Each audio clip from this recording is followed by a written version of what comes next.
Something huge is brewing for the Toronto Blue Jays as a new report has come out from a notable insider revealing the Jays' offseason plans and how they plan on spending huge. Stay tuned for all that in this episode. We're also going to break down a new Jeff Passan report revealing some new interesting Jays targets. Stay tuned for that. But before we get into it, if you're a part of the percentage who aren't subscribed to the channel, about 60% of you are not subscribed. This is the place to be for daily Jays content. And again, thank you guys for your continued support. But let's dive right into it. We have a lot to go over today, and there's some interesting things to go over. And let's just focus on the fact that, hey, the offseason is finally getting underway. There's a lot of moves going down, but the big fish have still not signed in the form of Juan Soto and some of the other guys. But a report came out from Robert Murray, and we'll also dive into a Jeff Passan report, but from Robert Murray revealing, hey, the Jays are poised to do something big. So this is on the Baseball Insiders podcast here. It says, talking with people, they always believe the Blue Jays will be one of the biggest threats for Soto. They, to me, feel like a team that can make a push and factor in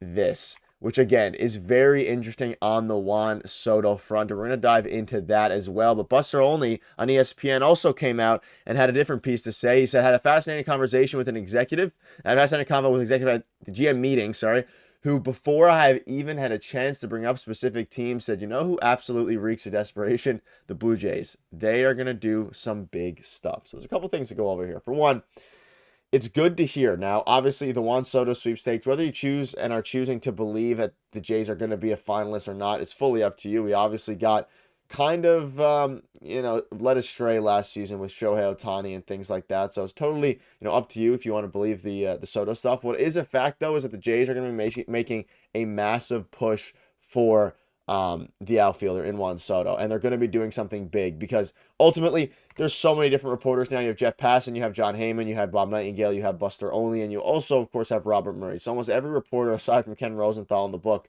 has said that the Jays are going to be heavily in on Juan Soto. And again, it's going to be interesting to see what Ben Nicholson-Smith and Chad Davidi continue to say as we approach, a conclusion of this free agency, masterclass that hopefully Ross Atkins puts on, because they're always a little bit more passive and less optimistic. But the thing here is that you love to see this, but to me the Buster Olney thing is more important because it says, again, so the executive didn't even bring up the Jays, but they said, who's going to do something big? The Toronto Blue Jays, because they reek of desperation. It's true.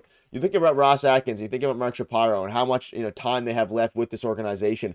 This seems like and feels like their last big chance to make a big splash this offseason before, again, if they have another year where they disappoint, they don't make the playoffs, they don't win a game in the playoffs, then there's a good chance that they're no longer going to be in the front office next season, specifically Ross Atkins. So if that makes sense to them, they should make a big splash. And whether that's in the form of Juan Soto, which would of course be the biggest of splashes, or in some other players, which we'll dive into in a minute here, it seems like the Jays are poised to do something fairly big here. And again, last season and last offseason, these reports weren't exactly the same. No one was saying the Jays reeked of desperation. They were coming off of like 3 playoff series in a row, no wins. But now it seems like a bit of a different kind of tune because the Jays didn't make the playoffs last year. They had an absolute disastrous season. So they're a bit more desperate to actually make some of these big moves. They played passive with Kevin Kiermaier and Justin Turner and signings IKF like that last year. But now, if they go out and make these low, floor moves that you could turn into a disaster, and also low ceiling moves, just middle of the run move, like middle class moves, it will be very interesting for the Toronto Blue Jays. I don't think they're going to do that. I think they're going to go out and they're going to make a huge push for Juan Soto. Again, I'm a bit more optimistic than a lot of people. Obviously, Peter's a bit less optimistic because of what happened with Shohei Ohtani. But I think there's a real chance that the Jays make a push for Juan Soto and end up as, at the very least, finalists, which, again, I don't really want them to be finalists because that doesn't mean anything in the grand scheme of things. But what it does mean is that they're at least going to pivot, hopefully, and get some bigger fish in this free agency pool. And we're going to dive into that in a second. But before we get into it, another report came out, and regarding the Juan Soto stuff, it says, Jays meeting with Boris on Friday. I don't remember seeing a report on that. Though, on the rumor schedule, it has been reported that Jays brass will fly to SoCal on Friday to meet with Boris and perhaps even Soto. The meetings will be at the agents plus Newport Beach offices. The Jays delegation is expected to be followed west by the Red Sox, Yankees, and Mets. Of course, Boris does not need to announce any scheduled session with the Dodgers. They share the same backyard. I don't think the Dodgers are going to be all in on Juan Soto, but it is interesting to see here that, according to reports, that we obviously know Jeff Passan came out and said that the Jays are meeting with him this week. It seems like it's going to happen tomorrow, the actual meeting with Scott Boras and Juan Soto. And Buckle up then, because there are also reports from Jeff Passan saying that Juan Soto might actually choose to sign before December 6th and before the winter meetings to get it over with, so it won't be dragged out into near January like it was with Shohei Ohtani when he signed it before Christmas there last season. So, or last offseason, sorry.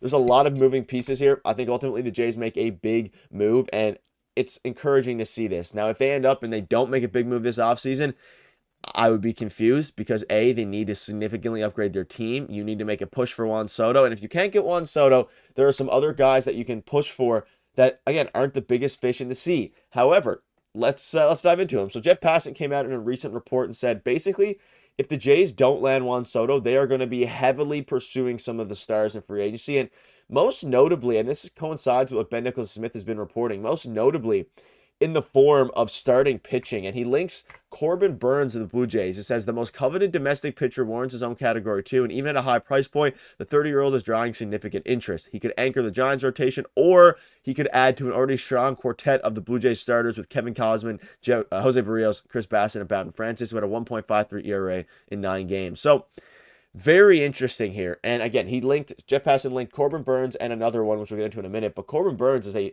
very, not risky necessarily, very interesting pitcher. He's on the second half of his career, but if you could get him and he has his prime for 3 or so more years, and you get him for a 5-year deal, I'm not exactly sure. We don't really know how much he's going to cost, but it would anchor the rotation well. And it seems like they're really trying to anchor this starting rotation and starting pitching staff in any way they can, especially if they're unable to get a guy like Juan Soto. So it seems like if they swing and a miss on Juan Soto, their immediate backup plan is going to be in the form of a guy like Corbin Burnes, or also Yusei Kikuchi, who's also popular after shoving for Houston following a line trade from Toronto.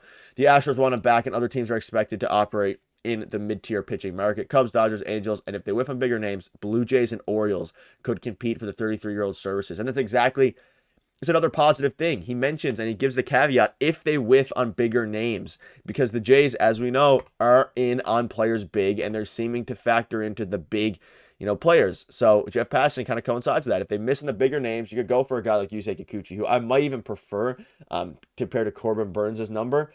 That being said, Corbin Burnes is obviously a dominant ace. He would immediately be the 1A pitcher on the staff and help them going forward. But they would also need to do some other, moves, like Anthony Santander, maybe a Pete Alonso, and then move some things around. Alex Bregman's still another interesting one.